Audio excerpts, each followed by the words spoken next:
Ассалаумағалейкум, Сырмай аға. Қалыңыз қалай? Жақсы. Сырмай аға, сізде енді көптеген бизнесіңіз бар.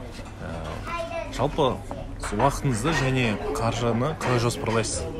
Енді уақыт жыл 12 ай, күн 24 сағат, бір ай 30 күн деген сияқты. 28-ден 31 күн бөлініп тұратын болғандықтан, уақытты ең бірінші уақытты дұрыс жоспарлау керек.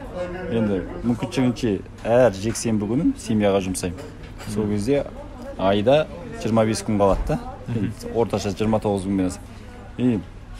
Кей айда демалыс күндер көбірек. Жалпы 10 сала, 11 сала болғандықтан мен тай басып келе жатқан салаға 2 күн жұмсаймын айына. Шаманым келгенше. Ол дегеніңіз қалай? Көлсайға мысалы 2-3 күн жұмсауым мүмкін.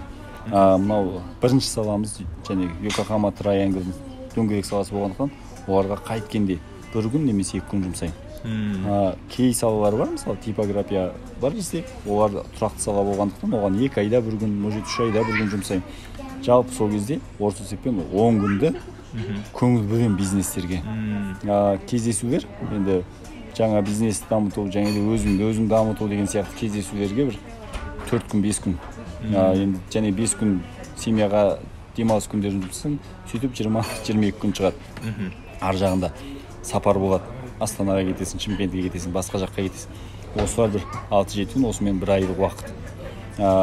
Кей кезде енді кездесулер сыймай қалғанда кешкі сағат 11-ге дейін созылып кетеді. Оны енді реттеу керек деп ойлаймын, өйткені жалпы өзім ұстанымым шама келсе 10-да ұйықтап 6-да тұру. Енді ол ұстаным өзімде. Уақыт осылай. Қаражат жалпы бір нәрсенің чегі бар да. Мынандай бір бизнес көтеріп келе жатып, екінші бизнес бастап кетсең, екеуді құлап қалуы мүмкін.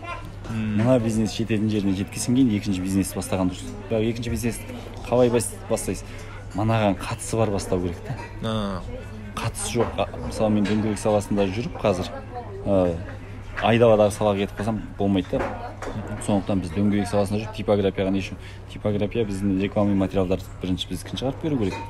Солай әйтеуір қатысы бар. Мысалы мал саласына кірсек, бізде мысалы 2 асхана бар өзімізде, 2 офиста. Осы 2 офистағы адамдар өзіміздің мал шаруашылығымызда мал жеп бастау керек деген сияқты. Туризм саласына бардық. Туризм саласын біз корпоративканы көп ұйымдастыра аламыз. Сондықтан соған бәрі бір-біріне байланысты. Сондықтан қаражатты басқарған кезде солай.